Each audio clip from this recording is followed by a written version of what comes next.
บัดนี้เป็นครั้งที่61ตรงกับวันที่30มิถุนายนพศ2569ข้าพเจ้านายณัฐพงษ์นิรมเมืองรหัส017ขอเปล่งวาจาสาธยายมนต์สาธยายพุทธมนต์และสาธยายธรรม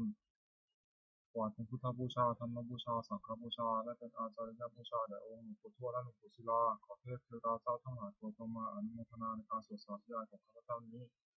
ขอพระคุณพระรัตนตรัยครูบาอาจารย์เทพเทวดาทั้งหลายโปรดทรงได้จิตข้าพเจ้าเป็นสมาธิควรในการสวดสาธยายมนต์ต่อไป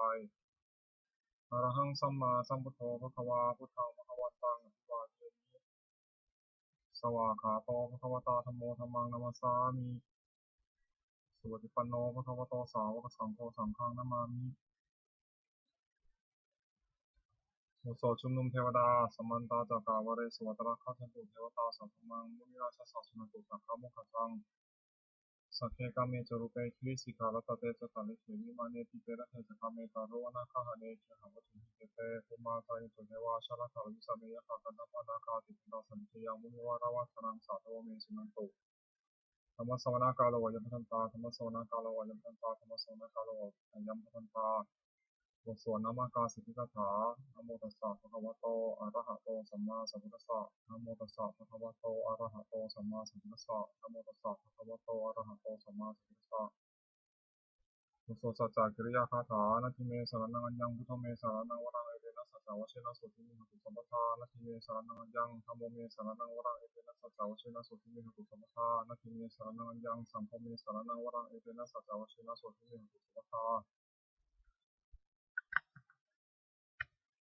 บทสวดมหาสมัยสูตรเอวัมเมสุตังเอกังสัมปยังภควาสัพพิสุวิหารติกัปปิโลทุสมิมุขาวเนมหาตาภิกขุสังเกนะสัพพิมัจจมะเตหิสัพพิสัพเพวะอรหันเตหิทัสสะหิสโลกาตุริหิเดวตายะเยนะสันนิติตังอุทิภควตาสันยาภิกขุสังฆะนาตโคจตุนังสุทาวาสกายิกานังเทวานังเอตัสสะโหสิยังโคภควาสัพพิสุวิหารติกัปปิโลทุสมิมุขาวเนมหาตาภิกขุสังเกนะสัพพิมัจจมะเตหิสัพพิสัพเพวะอรหันเตหิทัสสะหิสโลกาตุริหิเดวตายะเยนะสันนิติตังอุทิภควันตังทัสสะนยะภิกขุสังฆจายานุนามะยะปีนะภควาเตติปัสสังฆามายะวะปัสสังฆามิตวะภควโตสัมเจตัสเตภะทาทัสสะยะมติอัตโตตาเทวตาสายตาปินามะภควาปุริโสสัมมาชิตังวะภามสารยะภาษาตังวะภหังสัมมิชยะเอวะเมวะสุทธาวะเสสุเทวสุตันหิตาภควโตปุระโตปะตุระหังสุอัตโตตาเทวตาภควันตังอภิวาเทตวายกัมมตังตังสุเอกัมมตังทิตาโกเอตาเทวตาภควโตสัมเจมุนะทังภาสีมหาสัมโยภาวะนัสมิเทวกายาสมาคตาคัตมะอิมังธรรมะสมัญญังทัตติตาเยวะปราชิตาสันติ อัตถวปราเทวตาภควโตสันเกมกตังอภิสิตตาภโมสมาทังสุติตังอัตโนชุขะมะกังสุสารถิวานิจันทังหิตวะอิทิยานินะคันติปันติตาติอัตถวปราเทวตาภควโตสันเกมกตังอภิสิเชตวะกิลังเชตวะบริคังอิทักขินาอุปาจเมเชาเตจนะติสุทาวิมาลาจักขุมตาสุตังสุขินะคันติอัตถวปราเทวตาภควโตสันเกมกตังอภิสิเยติตังสรณะหัตถเสนะเตทัมิสันติอปายะภูมิปะหังยามะสังขังเทวกายังบริบูรสันติติอัตถวภควภิกขุมันเตสีเยพุยนะภคเว พิกเวทัสสสุโลกาตตุสุเทวตาสันนิตาโหติตถาคตังทัสสะนยะภิกขุสังฆะเยปิเตพิกเวสงติตามัตนารันโตธรรมสุทธาเตสัพพิภวันตานังเอกปรมาเยวะเทวตาสันนิตาเหสงสายทัพพิเมหะเอกระหิเยปิเตพิกเวภุสันติยานาคตัมมัสนังรันโตสมสุทธาเตสัมพิภวันตานังเอกปรมาเยวะเทวตาสันนิตาภุสันติสายทัพพิเมหะเอกระหิอาจิตสัมมิพิกเวเทวะกายนังมานิกิตติสัมมิพิกเวเทวะกายนังมานิเตสิสัมมิพิกเวเทวะกายนังมานิ ทางสนถาสัตุกรรมมนาสิกโรตาปสิสามิติเอวัมเตติโตเตติภูภวโตปะตะสุมภวะเอตโตตะสิโลกามนุกัสสามิยะถาภูมาตถาสิตาเยสิตาคิทัพพลังปะหิตตาสมาหิตาปุถุสหวัสสันนินาโลมหังสาวิสัมพุโนโอทาธรรมสัสสุทาวิปัสสนามนาวิลาภิโยปัสสเตทวามเนกัปปิโลเทตตวามปิสัทธาสาวเทสัสเนรเตเทวกายาวิกตาเทวิชาทัพโตเตจะอัตตะมะกรุงสุตวาวุสสะสุตนังเตสัมปะตุระหุนนาอมนุสานัทสนะอภิเจสตมะตะกุงสังสังอัตตะสตริงสังเอเจสาสนามนุสานมัสโสนติคเนสาปะทะขุงสาสภาพุตาหงทัจจสัพพังอภิญญาวะวะกิตวานัจกุมาตตวามริสัทธาสาวเทสัสเนรเตเทวกายาวิกตาเทวิชาทัพโตโยหันติตาลิสันนิเทหิอรุปภโสสัพพะสหสาวะขัพพมากัปปิลวะโตอิสิมโตชุติมโตวะนวะโตยสัสสิโนมะธรรมนาธิกังปุณณสมิงมนัง สัสสหัสสาเหมวะตายขานะโตยิยังคิมโตชิลิมโตวนาโตยัสสิโนมัตตวนาคัมปุกุนังสัพพิวนังสาธาคิราติสหัสสายขานะโตนิโนคิมโตชิลิมโตวนาโตยัสสิโนมัตตวนาอธิกัมปุกุนังสัพพิวนังอิเจเตโสรัสสหัสสายขานะโตนิยังคิมโตชิลิมโตวนาโตยัสสิโนมัตตวนาอธิกัมปุกุนังสัพพิวนัง เมสามิตาปัจจสปายฐานันโตนิโนอิติมันโตชุเดมันโตวันนามโตยัสสิโนมัทมนาเจ้าบุกุนังสมิวนังเป็นพิโรราชาคิโกไวปุรสานิเวสนังพิโยนังสตัสสะสังยักขันังปิยุปัสสติกุมพิโรราชาคิโกโสภทัสมิวนังบุริมันจัตติสาราชาทรัตโถสัสสิกันทัพนาธิปติมาราชายสัสสิสบุตติตัสสะภาโวอิธรรมนามหาภลาอิติมันโตชุติมันโตวันนามโตยัสสิโนมัทมนาเจ้าบุกุนังสมิวนังทักขิณาจัตติสังราชารุ่นโหตปัสสัสสิกุมวัฒนาธิปติมหาราชายสัสสิโสบุตติตัสสะภาโวอิธรรมนามหาภลาอิติมันโตชุติมันโตวันนามโตยัสสิโนมัทมนาเจ้าบุกุนังสมิวนังปัจฉิมาจัตติสังราชารูปโขสัสสินาคณาธิปติมหาราชายสัสสิโสบุตติตัสสะภาโวอิธรรมนามหาภลาอิติมันโตชุติมันโตวันนามโตยัสสิโนมัทมนาเจ้าบุกุนังสมิวนังอุตตรัญจัตติสังราชาคุเวโรตปัสสัสสิยาคณาธิปติมหาราชายสัสสิโสบุตติตัสสะภาโวอิธรรมนามหาภลาอิติมันโตชุติมันโตวันนามโตยัสสิโนมัทมนาเจ้าบุกุนังสมิวนังภูริมาทิสังทัตตารัตโถทักขิณนาอุณหโกปชินาอุปโภคุเวโรตัมพิสังตตาเตมหาราชาสมัตตาจตุโรทิสาทัตตาลวนาอัคสุวรรณิกบิลวัตเวเตสามยาวิโนทัสสาคูชันทัสสะมยาติทุเวเรทุวิภูจาภูโตสหสันทโนกรรมเสโตตะคิวคันทุนิคันุจาปนาโทปมันเดียวจาเทวสุโตสมาตติจิตตสนโนทันทโพนโรชาชโรสโพอาภูปัญจสิกขเจวะเต็มทรุสุริยวัชสาเอเตจเนจาราชโนกันทัสสาราชุวิวันธรรมนาธิกบุคคลสมิโนนังอาคาคูนัมสานาคาเวสาราสหัตชกากรรมพลสระอาคูวยาคาสายาลิพิยามนาทัตตาภาจาคุณคายาสสิโนเอราวันโนมหานาโกสภคสมิโนนัง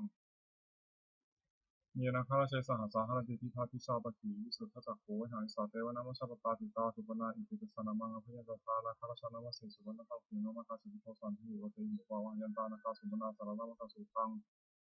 ชิตาวชิรหัตเทนะสมุทาสุรสิตาพัตตาโรวาสาวเสเตอิมันโตเยสสิโนกาลกันชามหาพิสมาอสุรธนาเวคสาเวปจิติกิติจาปหาราโทนมติสหสัตตาพนิพุตานังสัพเพเวโรตนามคาสัยมิสันนาหิตวาพลิงเสนังราหุพัตามุปะขโมสัญญานิพัตเตติคุณังสมิโนนังนาโปเตเทวาปทวิจาเตชวายโยตัทธะโมรุณาอุรุณาเทวาโสโมตายสัสสะหะเมตตาคุณกายกาคุเทวายสัสสิโนทัสเสเตทัสสะกายสัพเพนะตวินัยมันตสุเดมันตวันนวันตวิสัสสิโนมัทธรรมนาจัมปุณสมิโนนังเมตุจเทวาสัพพิจาสมาจุทเวมาตันทสุมิสเทวาตันทมคุปรคิตาสุเรสุมิสเทวาสุเรมคุปรคิตานะสังนิปุรคิตวาคุมัทวะละหกาวสุนังวโสเสโตตะโกปะกาบุริโต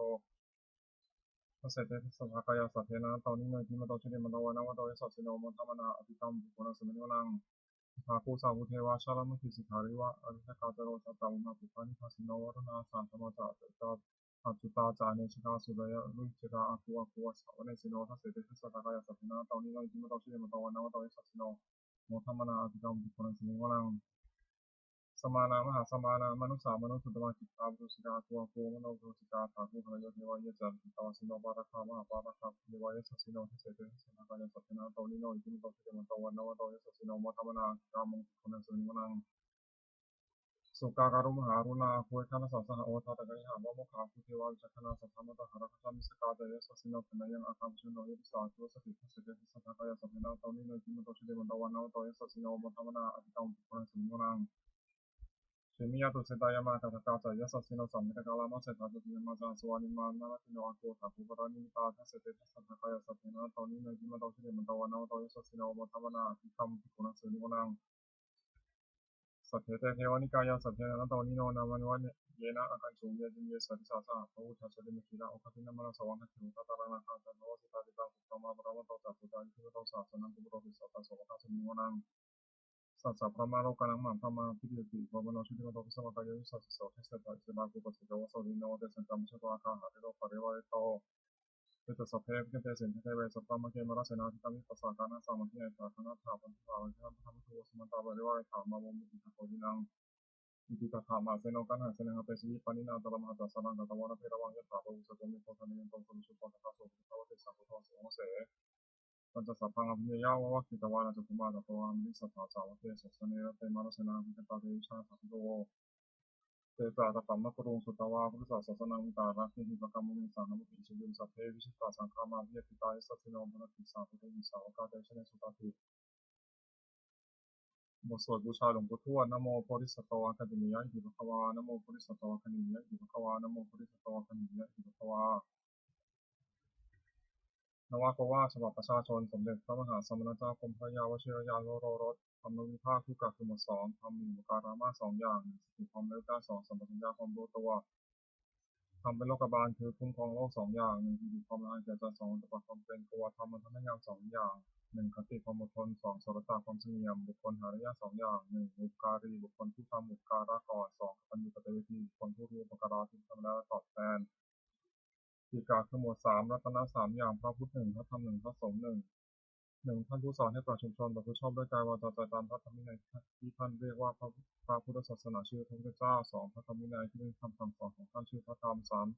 มหมู่ชนที่ฟังคำสอนของท่านแล้วปฏิบัติชอบตามพระธรรมวินัยชื่อพระสงฆ์คุณของรัตนสามอย่างพระพุทธเจ้ารู้ดีรู้ชอบด้วยพระองค์ก่อนแล้วสอนผู้อื่นรู้ตามด้วยพระธรรมและภาษาผู้ปฏิบัติให้ตกไปในที่ชั่วพระสงฆ์ปฏิบัติชอบตามคำสอนของพระพุทธเจ้าแล้วสอนผู้อื่นการทำตามด้วยอาการที่พระพุทธเจ้าทรงสั่งสอนสามอย่างหนึ่งทรงสั่งสอนเพื่อการผู้ฟังรู้ยิ่งเห็นจริงในธรรมที่ผู้รู้ควรเห็นสองทรงสั่งสอนมีเหตุให้ผู้ฟังฟังตามที่เห็นจริงได้สามทรงสั่งสอนมีผลคือ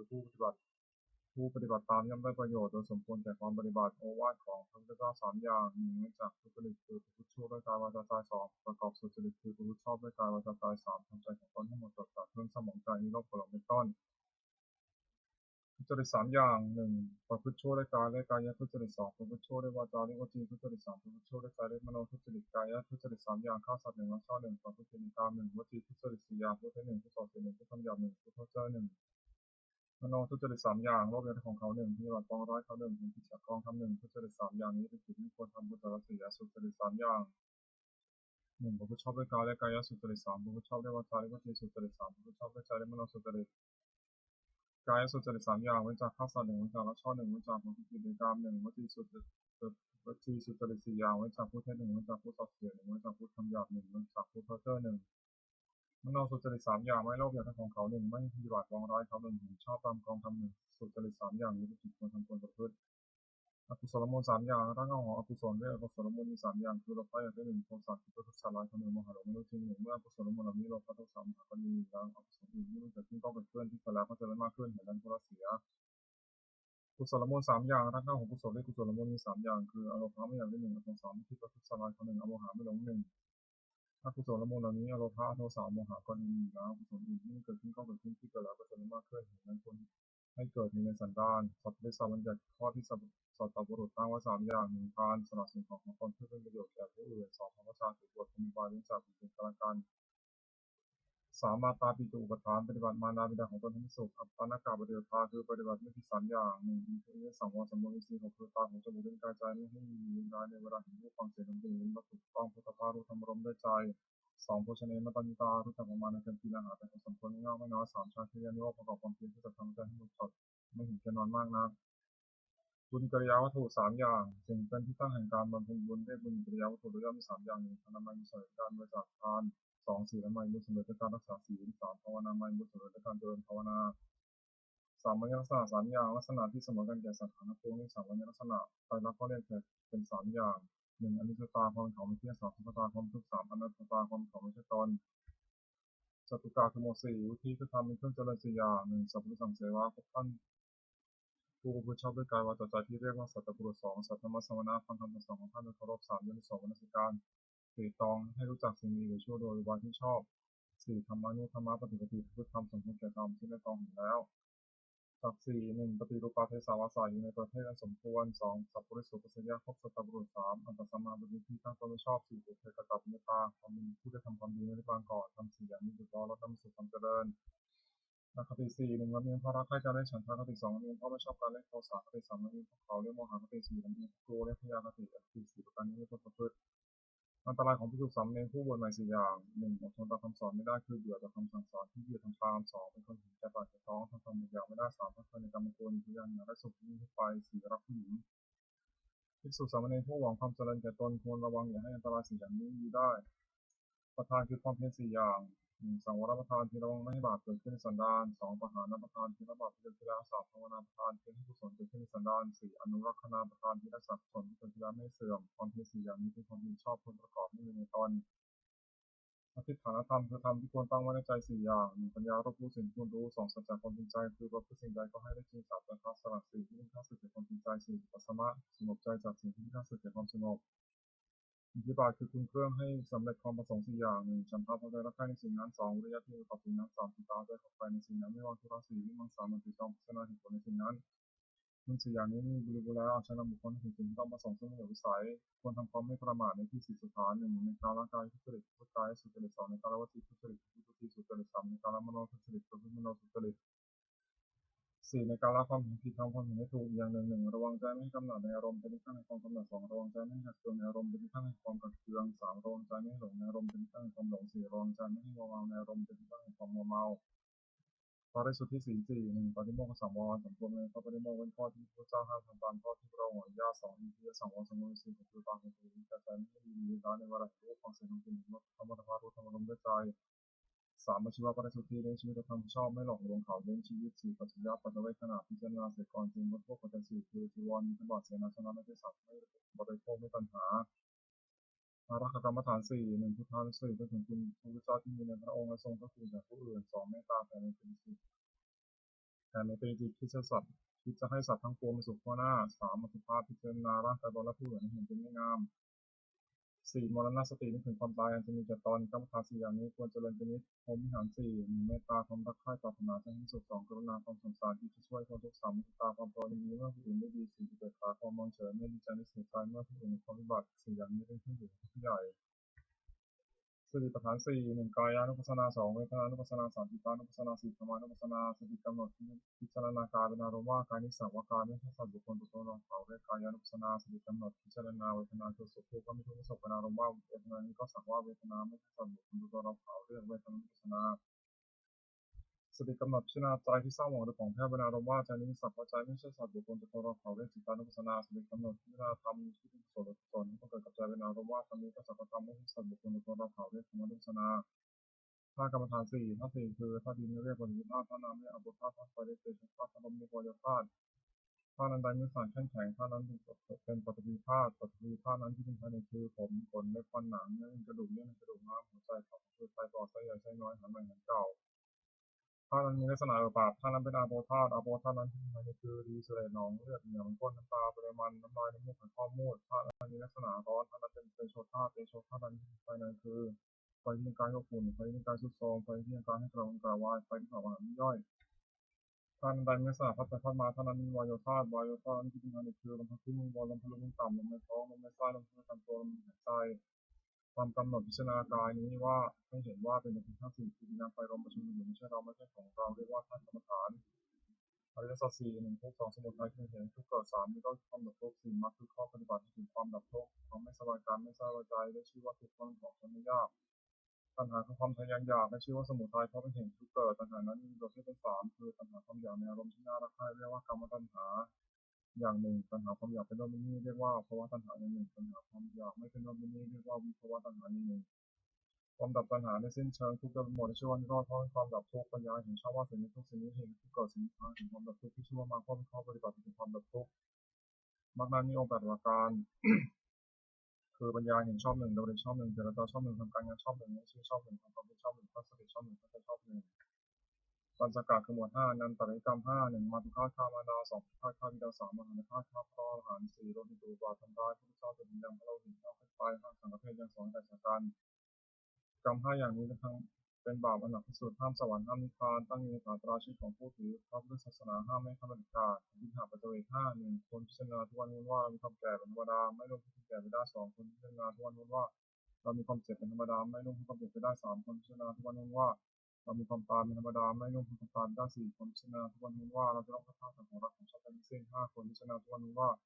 เรามีกรรมของตัวเราทำดีจากได้ดีทำชั่วจากได้ชั่วในสารชาติการธรรมคือทำความกล้าหาญห้าอย่างศรัทธาเชื่อถือมีคนเชื่อสองสี่รักษากายวาจาให้เป็นข้อสามทำอุปจารของมีผู้ศึกษามากสี่วิริยมพระอารมณ์ความเพียรห้าปัญญารอบรู้สิ่งคนรู้องค์แห่งที่สุใหม่ห้าอย่างหนึ่งสำรวมในข้อปฏิโมกข์เป็นข้อที่พระเจ้าห้ามทำตามข้อที่สองอนุญาตสองสำรวมสี่คือระวังตาหูจมูกลิ้นกายใจไม่ให้มียินร้ายครอบงำได้ในเวลาเห็นรูปด้วยตาเป็นต้นสามความเป็นคนไม่เอากระโดดในห้าสี่อยู่ในเสนาสนะสงัดห้ามีความเห็นชอบที่สุใหม่คนตั้งใจทำห้าอย่างนี้องค์แห่งธรรมะกถึกคือนักเทศห้าอย่างหนึ่งแสดงธรรมไปโดยลำดับไม่ตัดและไม่ขาดความสองอ้างเหตุผลแนะนำให้ผู้ฟังเข้าใจสามตั้งสิ่งในตาปรารถนาให้เป็นประโยชน์แก่ผู้ฟังสี่ไม่แสดงธรรมว่าเห็นแก่ลาภห้าไม่แสดงธรรมกับครอบครัวและผู้อื่นเพราะว่าไม่ต้องการเสียดสีผู้อื่นผู้ภิกษุผู้ได้ธรรมะกถึกคุณตั้งองค์ห้าอย่างนี้เป็นต้นธรรมะสวนาที่สองการในสองการฟังธรรมห้าอย่างหนึ่งฟังธรรมย่อมได้เสียย่อมได้ฟังสิ่งที่ไม่เคยฟังสองสิ่งนั้นได้เคยฟังแล้วแต่ไม่เข้าใจชัดย่อมเข้าใจถึงนั้นชัด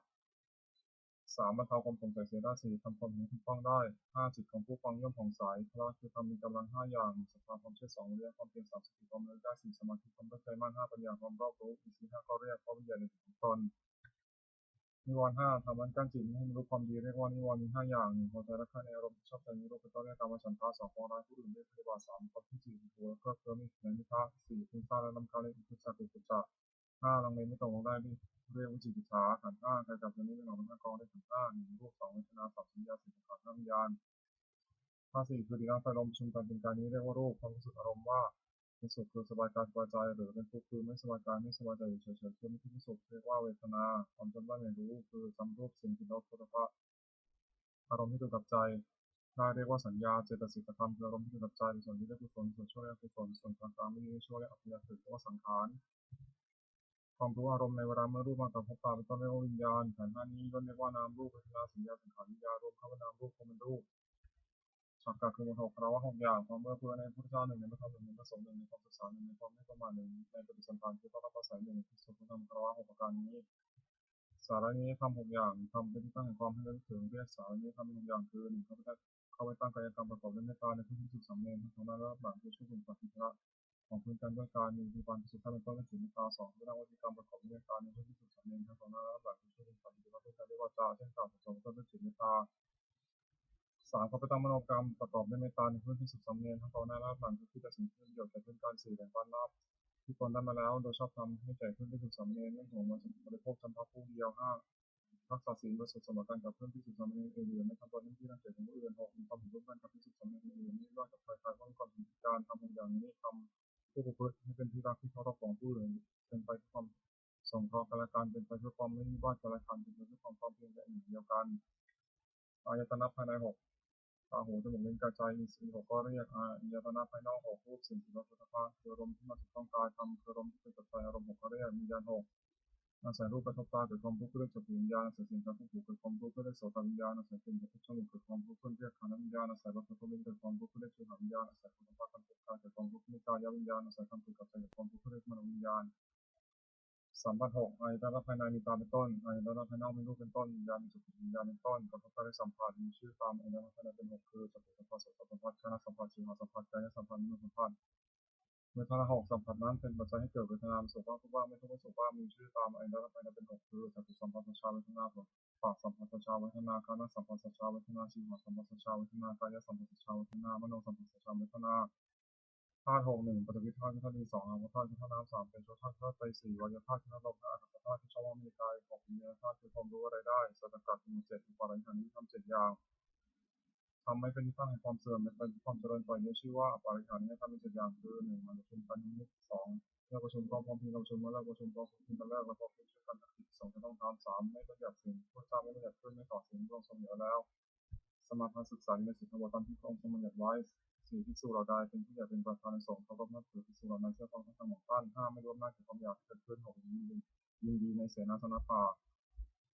7ตั้งใจอยู่ว่าเพื่อนที่สุขสำเนียงซึ่งเป็นผู้มีศีลซึ่งไม่ถืออาวาสฝ่ายมาที่แล้วขออยู่เป็นสุขทำ7อย่างนี้ตั้งผู้ใดผู้นั้นไม่มีความเสื่อมเลยมีแต่ความเจริญฝ่ายเดียวอริยทรัพย์7ทรัพย์คือความดีที่มีสันดานอย่างประเสริฐเนี่ยอริยทรัพย์7อย่างคือ1ศรัทธาเชื่อถึงผู้เชื่อ2ศีลสัตย์ใจวาจาให้เรียบร้อย3มีทำลายตบะทุจริต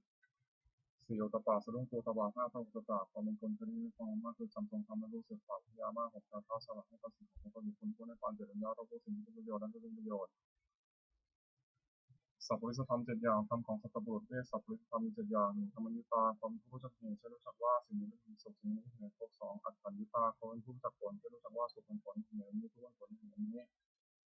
3อัตตัญญุตาความรู้จักตนว่าเราว่าเราชอบตระกูลยศสมบัติบริวารความรู้และคุณธรรมที่ไม่มีรับประพฤติตนสมควรกับที่อย่างไร4มัตตัญญุตาความรู้จักประมาณในการแสวงหาคุณชีวิตแต่ดูความชอบและรู้จักประมาณในการบริโภคแบบพอควร5กาลนิตาความรู้จักการเวลาสมควรอันประกอบอยู่นั้น6ปริสัญญุตาคนผู้จักประชุมชนและกริยาที่ต้องประพฤติต่อประชุมชนนั้นว่าหมู่นี้เข้าไปหาจะต้องทำกริยาอย่างนี้จะต้องพูดอย่างนี้ต้น7ปุถุชปโรปรัญญุตาคนผู้จักด้วยบุคคลว่าผู้นี้เป็นคนดีคนพบผู้นี้เป็นคนไม่ดีไม่ควรพบเป็นต้นสัพพุริสธรรมอีก7อย่าง1สัตบุรุษประกอบด้วยธรรม7ประการคือมีศรัทธามีความละบาปมีความกลัวบาปเป็นคนไม่ฟังมากเป็นคนมีความเพียรมีความมีสติมั่นคงเป็นคนมีปัญญา2จะมีสาสิ่งใดในกายก็ไม่ปรึกษาเพื่อจัดถึงตนและผู้อื่น3จะ คิดสิ่งใดก็ไม่คิดเพื่อบิดเบือนตนและผู้อื่น 4. จะพูดสิ่งใดก็ไม่พูดเพื่อจัดบิดเบือนตนและผู้อื่น 5. จะทำสิ่งใดก็ไม่ทำเพื่อจัดบิดเบือนตนและผู้อื่น 6. มีความเห็นชอบมีเห็นว่าทำดีด้วยดีคุณช่วยและช่วยเป็นต้น 7. ให้ทานโดยเคารพคือเอื้อเฟื้อแก่ของที่ตัวให้และผู้รับทานนั้นไม่ทำการหนุนเสีย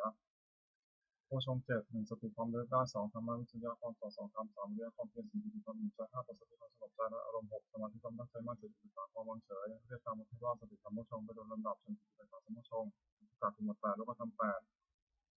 ธรรมที่ครอบงำสัตว์โลกอยู่และสัตว์โลกย่อมเป็นไปตามธรรมนั้นเรียกว่าโลกธรรม โลกธรรมนั้นมี 8 อย่างคือมีลาภ 1 มีลาภ 1 มียศ 1 มียศ 1 มีทาน 1 สัจจะ 1 สุข 1 ทุกข์ 1 โลกธรรม 8 ประการนี้อย่างใดอย่างหนึ่งเกิดขึ้นควรพิจารณาว่าสิ่งนี้เกิดขึ้นแต่เราแต่ว่ามันไม่เที่ยงเป็นทุกข์มีความแปรปรวนเป็นธรรมดาควรรู้ตามที่เป็นจริงอย่าให้มันครอบงำจิตได้คืออย่ายินดีในส่วนปรารถนาอย่ายินร้ายในส่วนที่ไม่ปรารถนาลักษณะตัดสินธรรมวินัย 8 ประการทำเราได้เป็นไปด้วยความกำหนัดย้อมใจ 1 เป็นไปด้วยความประกอบทุกข์ 1 เป็นไปด้วยความสะสมความยินดี 1 เป็นไปด้วยความอยากใหญ่ 1 เป็นไปด้วยความไม่สันโดษมีด้วยความมีอยู่คือมีและอยากในนั้น 1 เป็นไปด้วยความทุกข์ 1 เป็นไปด้วยความติดค้าง 1 เป็นไปด้วยความยุ่งยาก 1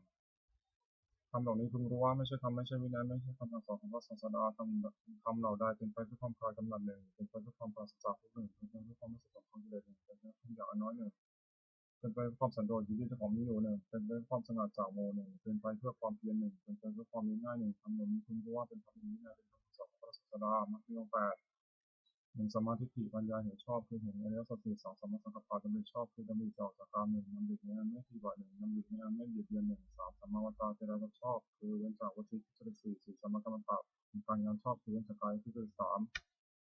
5 สัมมาชีวะเลี้ยงชีวิตชอบคือเว้นจากความเลี้ยงชีวิตและทำพิธี 6 สัมมาวายามะเพียรชอบคือเพียรในที่ 4 สถาน 7 สัมมาสติระลึกชอบคือระลึกในสติปัฏฐานทั้ง 4 8 สัมมาสมาธิตั้งใจชอบคือระลึกทั้ง 4ในองค์มรรคทั้ง 8 นั้นเห็นชอบนริชอบสงเคราะห์ข้างในบุญสิกขาวัตชอบการเงินชอบเลี้ยงชีพชอบสงเคราะห์ข้างในศีลสิกขาเพียรชอบระลึกชอบตั้งใจชอบสงเคราะห์ข้างในศีลสิกขานอกจากคือหมวด 9 มาละคือมันถึง 9 อย่างโกรธ 1 ลบหลู่ 1 คุณท่าน 1 มัสยา 1 ตนี 1 มายา 1 วางโกรธ 1 พูดโกรธ 1 มีความปรารถนาละมุ่ง 1 เป็นสกัดหมวด 10 กุศลกรรมหมวด 10จัดเป็นกายกรรมคือทำด้วยกาย 3 อย่าง 1 ปาณาติบาตทำที่สัตว์ตกล่วงผิดฆ่าสัตว์ 2 จินตนาการถึงสิ่งของที่เจ้าของไม่ได้ให้ด้วยการผิดมวล 3 การมีชูชาดานโดยพิธีกรรมจัดเป็นวิธีกรรมคือทำด้วยวาจา 4 อย่าง 4 มุสาวาทพูดเท็จ 5 ปิศนาวาจาพูดส่อเสียด 6 พรุษาวาจาพูดคำหยาบ 7 สัมภปราวาพูดเพ้อเจ้อจัดเป็นมโนกรรมคือทำด้วยใจ 3 อย่าง 8 อภิชาลบยาทั้งของเขา 9 พยาบาทกองรักเขา 10 พิชันทีคิดจากกองทำกรรม 10 อย่างนี้เป็นจังหวะไม่ควรดำเนินกุศลกรรมบท 10จัดเป็นกายกรรม 3 อย่าง 1 ปาณาติปาตาเวรมณีเว้นจากทำที่วิสัยตกล่วง 2 อธินาทานาเวรมณีเว้นจากเกิดสิ่งของที่เจ้าของไม่ได้ให้ด้วยกันขโมย 3 การมีชูชาดาเวรมณีเว้นจากตัดพิธีในกรรมจัดเป็นวจีกรรมคือทำด้วยวาจา 4 อย่าง 4 มุสาวาทาเวรมณีเว้นจากผู้เท็จ 5 ปิศนายาวาจายาเวรมณีเว้นจากผู้ส่อเสียด 6 พรุษายาวาจายาเวรมณีเว้นจากผู้คำหยาบ 7 สัมภปราวาเวรมณีเว้นจากผู้เพ้อเจ้อจัดเป็นมโนกรรมคือทำด้วยใจ 3 อย่าง 8 อนัตติชาไม่ลบหลู่ในของเขา 9 อภัยบาทไม่เที่ยวฟองได้ข่าว 10 สัมมาทิฏฐิชอบทองคำกรรม 10 อย่างนี้เป็นทางบุญควรดำเนินบุญกริยาวัตถุ 10 อย่าง 1 ทำนามัยมุสลิมการมุจักตา 2 เสนามัยมุสลิมการสักดิ์ 3 ภาวนามัยมุสลิมการเจริญภาวนา 4 อปัจจยนามัยมุสลิมการเพื่อทำตนเป็นผู้ใหญ่5 วัยวัจมัยมุสลิมการช่วยคนฝ่ายในที่ชอบ 6 ปฏิภาณามัยมุสลิมการให้ส่วนบุญ 7 ปัตตานุโมทนามัยมุสลิมการอนุโมทนาส่วนบุญ 8 ธรรมสวนัยมุสลิมการฟังธรรม 9 ธรรมเทศนามัยมุสลิมการแสดงธรรม 10 กิจกรรมการทำความเห็นให้ตรงทำที่บรรพชิตคนพิจารณาใน10 อย่าง 1 บรรพชิตคนพิจารณาในว่าบัดนี้ประเทศต่างๆเพื่อหันแล้วการกริยาใดๆของสมณะต้องทำการกริยานั้นๆ 2 บรรพชิตคนพิจารณาในว่าความเป็นชีพของเราเนี่ยเมื่อผู้อื่นเราควรทำตัวเราควรทำตัวให้เขาเรียนง่าย3 บรรพชิตคนพิจารณาในว่าการกายวาจาที่อย่างอื่นที่เราจะต้องทำให้ดีขึ้นแต่กว่านี้ยังมีอีกไม่ใช่เพียงเท่านี้ 6 4 บรรพชิตคนพิจารณาในว่าตัวของเราเองติดเตียนตัวของเราเองโดยศีลหรือไม่ 5 บรรพชิตคนพิจารณาในว่าผู้ใครควรแล้วติดเตียนเราโดยศีลหรือไม่ 6 บรรพชิตคนพิจารณาในว่าเราจะต้องพัฒนาแต่ของรักของชอบใจทั้งนั้น 7 บรรพชิตคนพิจารณาในว่าเรามีกรรมเป็นของตัวเราทำดีจากที่ดีชั่วจากที่ชั่ว 8 บรรพชิตคนพิจารณาในว่าวันคือล่วงไปแต่ปัจจุบันทำอะไรอยู่ 9 บรรพชิตคนพิจารณาในว่าเรายินดีในที่สนับหรือไม่10 บรรพชิตคนพิจารณาในว่าคุณวิเศษของเรามีอยู่หรือไม่ที่จะให้เราเป็นผู้ไม่เก้อเขินในเวลาเพื่อนบรรพชิตถามการภายหลังนาถาคณธรรมคือทำชั้นที่เรื่อง10 อย่าง 1 4 รักษากายวาจาให้เรียบร้อย 2 เข้าตากรผู้ได้สดับตักฟังมาก 3 กัลยาณมิตรตากรผู้มีเพื่อนดีงาม 4 โสจัสตากรผู้ง่ายสอนง่าย 5 คิงกรณีเยสุตตาความเพียรเอาใจใส่ในกิจการของเพื่อนที่สุดสามเณร 6 ธรรมกรรมตาความใคร่ทำที่ชอบ 7 วิริยะเพียรพิจารณาความชั่วหรือความดี8 สันโดษยินดีด้วยเพื่อนนุ่งผ้าห่มอาหารที่นอนที่นั่งและยาตามมีกันได้ 9 สติทำการที่จะทำและคำที่พูดและแม้นั้นได้ 10 ปัญญารอบรู้ในกองสังขารตามที่มีอย่างไรคาถาวัตถุที่ทำที่ 10อย่าง1อภิเษกคาถาถ้อยคำที่ชักนำให้มีความปรารถนาน้อย2สันตุถีคาถาถ้อยคำที่ชักนำให้สันโดษยินดีด้วยปัจจัยตามมีตามได้3ปวิเวกคาถาถ้อยคำที่ชักนำให้สงัดกายสงัดใจ4อสังสังฆคาถาถ้อยคำที่ชักนำให้รักคนด้วยหมู่5วิริยมคาถาถ้อยคำที่ชักนำให้ปารภความเพียร6ศีลคาถาถ้อยคำที่ชักนำให้ตั้งอยู่ในศีล7สมาธิคาถาถ้อยคำที่ชักนำให้ทำใจสงบ8ปัญญาคาถาถ้อยคำที่ชักนำให้เกิดปัญญา9วิมุตติคาถาถ้อยคำที่ชักนำให้ทำใจพ้นจากกิเลส10วิมุตติญาณทัศนคาถาถ้อยคำที่ชักนำให้เกิดความรู้ความเห็นในความที่ใจพ้นจากกิเลสอนุสติคืออารมณ์พลระลึก10ประการ1พุทธานุสติและถึงคุณของพระเจ้า2ธรรมานุสติและถึงคุณของพระธรรม3สังฆานุสติและถึงคุณของพระสงฆ์4ศีลานุสติและถึงศีลของตน5จาคานุสติและถึงทานที่ตนบริจาคแล้ว6เทวตานุสติและถึงคุณที่ทำให้บุคคลเป็นเทวดา7มรณสติและความตายที่จะมาถึงตน8กายคตาสติและถึงกะระลึกทั่วไปในกายให้เห็นว่าไม่งามน่าเกลียดโสโครก9อานาปานสติตั้งสติกำหนดลมหายใจเข้าออก10อุปัสสมานุสติ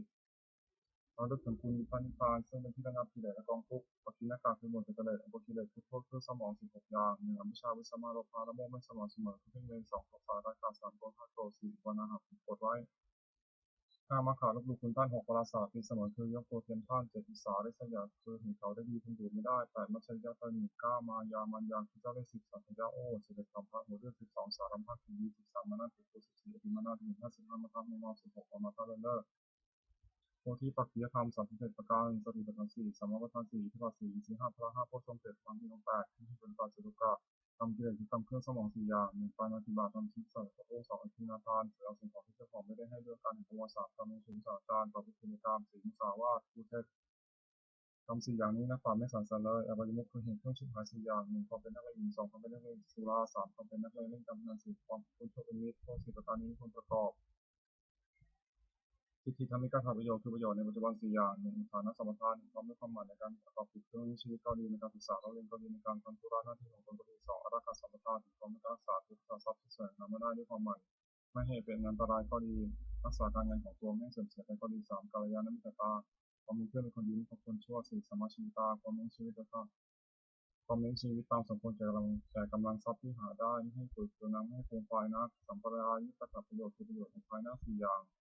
1ศรัทธาสมถะถึงความไม่ศรัทธาคือเชื่อถึงคนเชื่อเช่นเชื่อว่าทำดีได้ดีเป็นชั่วเป็นต้น2ศีลสมถะถึงความไม่ศีลคือรักษากายวาจาเรียบร้อยดีไม่มีโทษ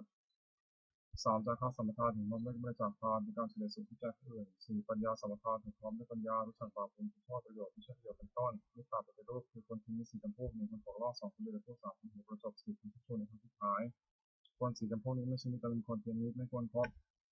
1คนปอกลอบมีลักษณะ4คิดเอาได้ฝ่ายเดียว2เสียน้อยคิดเอาได้มาก3ไม่มีใครแก่ตัวจึงลบเอาผิดของเพื่อน4คบเพื่อนก็เห็นแก่ประโยชน์ของตัว2คนอยู่ในผู้มีลักษณะ4เก็บเอาของลงน้ำมาปราศัย2อ้างเอาของที่มีมาปราศัย3คนพอได้สิ่งประโยชน์ไม่ได้4เอาปากไม่ได้3คนหัวประจบมีลักษณะ4จะทำชั่วก็คอยตาม2จะทำดีก็คอยตาม3ต่อหน้าว่าสงสาร4ระหว่างตั้งนินทา4คนชักชวนในทางชิบหายมีลักษณะ4ชักชวนดื่มน้ำเมา2ชักชวนเที่ยวกลางคืน3ชักชวนให้มัวเมาในการเล่น4ชักชวนเล่นการพนันมีแค่4จำพวก1มิตรมีอุปการะ2มีโรคสุขทุกข์3มีประโยชน์4มิตรมีความรักใคร่5มิตร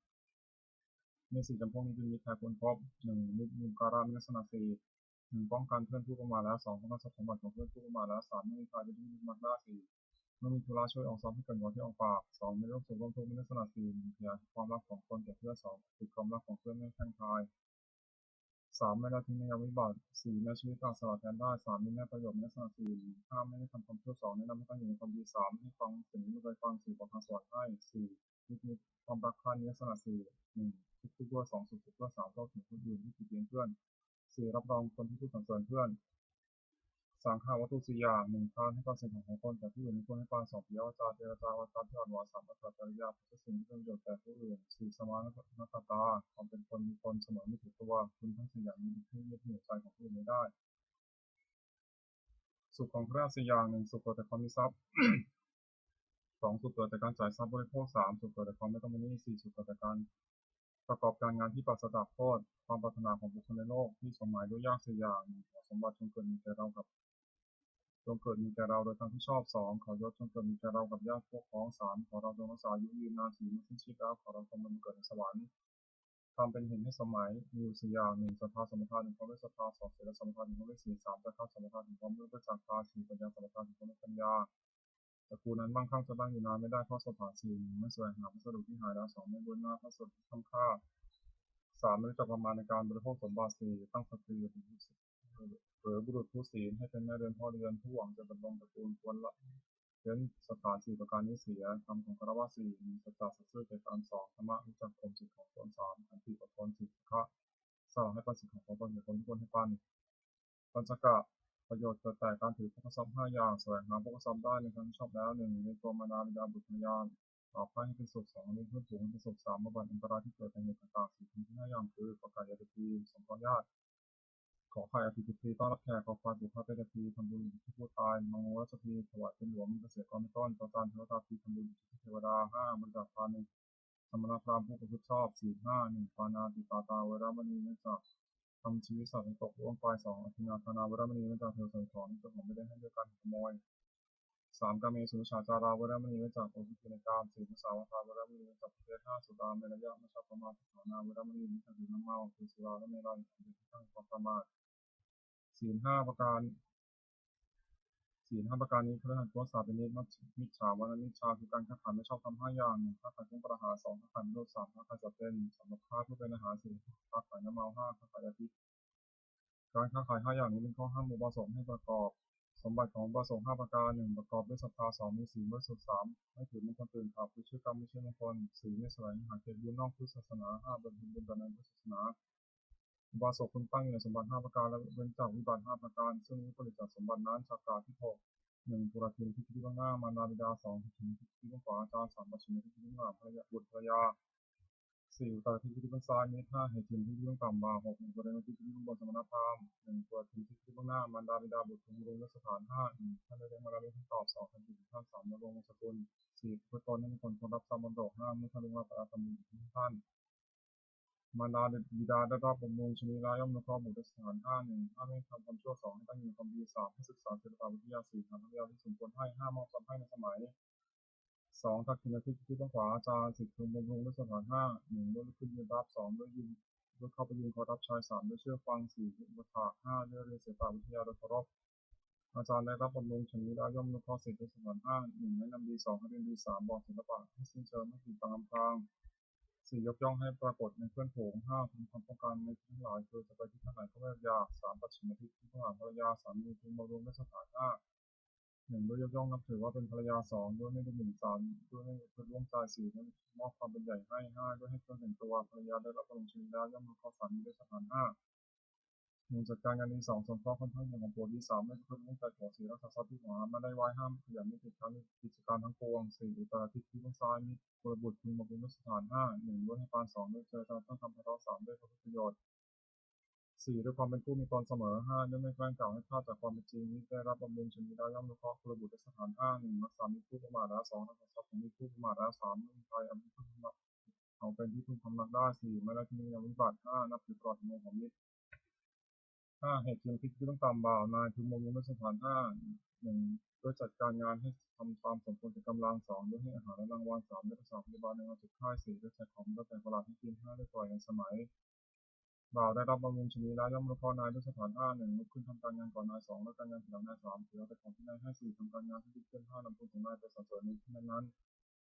หกอุปริณที่มงคลสมณพราหมณ์กลุ่มพึงบำรุงสถานห้าหนึ่งด้วยกายกรรมคือทำอะไรประกอบด้วยเมตตาสองด้วยจิตกรรมพูดอะไรประกอบด้วยเมตตาสามด้วยมโนกรรมคิดอะไรประกอบด้วยเมตตาสี่คือทำเป็นผู้ไม่ผิดประตูคือที่ได้ห้ามเข้าบ้านเรือนห้าด้วยให้มีสถานสมณพราหมณ์ได้รับบำรุงชนีแล้วย่อมรู้ข้อกลุ่มสถานหกหนึ่งห้ามไม่กระทำความชั่วสองให้ตั้งอยู่ในความดีสามอนุเคราะห์ด้วยน้ำใจงามสี่ไม่ฟังสิ่งใจฟังห้าทำสิ่งที่ใจฟังแล้วให้แจ่มหกบอกทางสวรรค์ให้อวัยมุขคือเหตุที่ชิบหายหกหนึ่งแล้วมาสองเที่ยวกลางคืนสามเที่ยวดูก็เล่นสี่เล่นการพนันห้าควบคุมชุกนี้หกสิบการทำการงานหนึ่งดำเนินดื่มน้ำเมามีโทษหกหนึ่งเสียทรัพย์สองของการทะเลาะวิวาทสามเกิดโรคสี่ต้องผิดเพี้ยนห้าไม่รู้จักอายหกคนกำลังปัญญาสองเที่ยวกลางคืนมีโทษหกหนึ่งชื่อว่าไม่รักษาตัวสองชื่อว่าไม่รักษาลูกเมียสามชื่อว่าไม่รักษาทรัพย์สมบัติสี่เป็นที่ระแวงของคนทั้งหลายห้ามาถูกใส่ความหกได้รับความลำบากมากสามเที่ยวดูการเล่นมีโทษตามวัตถุที่ดูหกหนึ่งรำที่ไหนไปที่นั่นสองกับต้องที่ไหนไปที่นั่นสามมีสี่ที่ต่อที่ไหนไปที่นั่นสี่เสียค่าที่ไหนไปที่นั่นห้าเป็นที่ไหนไปที่นั่นหกเป็นที่ไหนไปที่นั่นสี่เล่นการพนันมีโทษหกหนึ่งเมื่อชนะย่อมต่อเวรสองเมื่อแพ้ย่อมเสียได้ทรัพย์ที่เสียไปสามทรัพย์ย่อมชิบหายสี่ไม่มีใครเชื่อถือถ้อยคำห้าเป็นที่หนึ่งประมาทของเพื่อนหกไม่มีใครประสงค์จะแต่งงานด้วย 5คบคนชั่วเป็นมีโทษตามบุคคลที่ครบ6 1นำให้เป็นนักเลงการพนัน2นำให้เป็นนักเลงเจ้าชู้3นำให้เป็นนักเลงล่าสื่นำให้เป็นคนลวงข่าวเป็นของปลอม5นำให้เป็นคนลวงข่าวซึ่งหน้า6นำให้เป็นคนหัวไม้6จิตค้านทำการงานมีโทษ6 1มาให้ว่าหนานักไม่ทำการงาน2มาให้ว่าร้อนนักไม่ทำการงาน3มาให้ว่าเวลาเย็นแล้วไม่ทำการงาน4มาให้ว่ายังใช้อยู่ทำการงาน5มาให้ว่าหิวนะครับไม่ทำการงาน6มาให้ว่ากระหายนะครับไม่ทำการงานผู้หวังความเจริญด้วยโภคทรัพย์ทิ้งไว้เหตุเพื่อชิบหาย6ประการนี้เสียปฏิภณคาถายาเทวตาสันหิวิหาราวสินีทุเบทะเลปุริทะเลตาหินตาหินตาธรรมะธนินาควันตุกุชิตาสถิงโกรนิพาวิหารามันทะเลเถระสมชานวกาสุโกสารามิตาธนปิโอสกาคามาสิริสันขมาอิสราสัมปานุพุตาสุจิตาพันตุเตชะลาพุชาเยติจาทัสสัมภวาสังเสติชาตาทุโบปปาติกานิยมิตังธรรมวรังปฏิจิเตสติจิตุปัสสะตโรตุสังขยังถ้าตุจิตังสตัมธรรมธรรมทราสัมภราสังโฆตุสมภวะสัยยะใจหิตายะจะอเมระคตุสมโมสัพพิตาธรรมะจาริโนวุติสัพพะเนยมาธรรมเนอเรปาวิติเตสันนาโหตุสัพพิปิปานิโนพุทธสัสสเนสัมมาทารังโมกฉันโตกายเทโวโพสโตทิโพยะสัตนังสิริคังโนสุมิทิมาตาเตตัสอัตตาชังนิจังรักขิบุตกังอิวังธรรมินาราชโนปชังรักขุสัมภาเทวตาวิโยชนะคาถาทุกปตาสินิขาพิยปตาสินิพยาโสกปตาสินิโสกาโหตุสัพพิปินานิโนเอกาวตาจามิสัมมตังบุญสัมปทังสัพเพเทวานิมุขโตสัพพะสัมปิสิทธิยาธรรมังพัสสุสัพพยาสิรังรักขุสัมภาภาวนาพุทธตังโหตุพัสสุเทวตาคาตาสุมังคลคาถาโหตุสัพพังสุมังคลังรักขุสัมเทวตาสัพพังอนุภาวนาโสติโหตุนิรันตรังโหตุสัพพังสุมังคลังรักขุสัมเทวตาสัพพังอนุภาวนาโสติโหตุนิรันตรังโหตุสัพพังสุมังคลังรักขุสัมเทวตาสัพพังอนุภาวนาโสติโหตุนิรันตรังสัพพิพุทธาพระปตาปเจตนาเจมพังอันตังจัตเตชนะรักขุสัมสัมโสสัพพิพุทธาพระปตาปเจตนาเจมพังอันตังจัตเตชนะรักขุสัมสัมโสสัพพิพุทธาพระปตาปเจตนาเจมพังอันตังจัตเตชนะรักขุสัมสัมโสสัพพิพุทธาพระปตาปเจตนาเจมพังอันตังจัตเตชนะรักขุสัมสัมโสสัพพิพุทธาพระปตาปเจตนาเจมพังอันตังจัตเตชนะรักขุสัมสัมโสสัพพิพุทธาพระปตาปเจตนาเจมพังอันตังจัตเตชนะรักขุสัมสัมโสสัพพิพุทธาพระปตาปเจตนาเจมพังอันตังจัตเตชนะรักขุสัมสัมโสสัพพิพุทธาพระปตาปเจตนาเจมพังอันตังจัตเตชนะรักขุสัมสัมโสสัพพิพุทธาพระปตาปเจตนาเจมพังอันตังจัตเตชนะรักขุสัมสัมโสบทแผ่เมตตาให้ตนเองอาหารสุขิโตหมีขอให้ข้าพเจ้ามีความสุขอาหารนิพิโตหมีขอให้ข้าพเจ้าปราศจากความทุกข์อาหารเวรหมีขอให้ข้าพเจ้าปราศจากเวรอาหารพยาบาทหมีขอให้ข้าพเจ้าปราศจากอุปสรรคอันตรายทั้งปวงสุขีพนังบริหารมีขอให้ข้าพเจ้าจงมีความสุขสุขใจรักษากายวาจาใจให้พ้นจากความทุกข์ภัยทั้งปวงเถิดบทสวดแผ่เมตตาให้สรรพสัตว์ทั้งหลายสรรพสัตว์สัตว์ทั้งหลายที่เป็นผู้ทุกข์เกิดเจ็บตายด้วยกันทั้งสิ้นอาวดังของตัวจงมีสุขเถิดอย่าได้มีเวรแก่กันและกันเลยนักพยาประชาของตัวจงประสบสุขเถิดอย่าได้ยินดีสิ่งใดและกันเลยมีทางของตัวจงประสบสุขเถิดอย่าได้ทำกายทุกใจและสุขีพนังบริหารตัวจงมีความสุขกายสุขใจพระสกุลที่สุดในสิ้นเถิด บทแผ่เมตตาอุทิศสัพเพสัตตาสัตตาโหตุอาราสุขาชิมิโนขอสัพทั้งหลายอย่าได้ยินแต่กันและกันเลยจงเป็นผู้ดำรงที่ถือทุกมาเถิดคือตังมุจังพลังมหาสัพพิทีมันตุเตขอสัพทั้งหลายจงได้เสวยผลบุญที่ข้าพเจ้าได้บำเพ็ญด้วยกายวาจาใจและนั้นเถิดขอที่ทรงแห่งผลที่กุศลนี้จงเป็นสวัสดิ์สิริมงคลแก่พระเจ้าข้าข้าปลอดภัยจากทุกโศกโรคภัยอันตรายทั้งปวงที่แหล่งได้สุจริตมั่นคงมีสมาธิชอบธรรมว่าไม่มีอดอยากยากจนขอให้เป็นแก่ข้าพเจ้า ขอให้ข้าพเจ้ามีสัมมาทิฏฐิตั้งมั่นในพระธรรมคำสอนขององค์สมเด็จพระสัมมาสัมพุทธเจ้าดำรงมีความดีงามตลอดกาลนานอีกทั้งขอเทพเทวดาทั้งหลายที่ได้อายุทนาศาสตร์การในบุญส่วนนี้ขอประสิทธิภาพการน้ำสอนและข้ามยองความเสียถึงมงคลหลวงพ่อฤาษีมนหาเนรกุศิลารวมถึงวัตถุมงคลทั้งปวงที่สัมสิ่งเอาไว้เป็นสร้างขึ้นเขียนด้วยพุทธานุภาพเทวานุภาพและวิชานุภาพศักดิ์สิทธิ์มวยผลนิสิริมงคลอย่างที่ครอบครองประชาชนการเทิน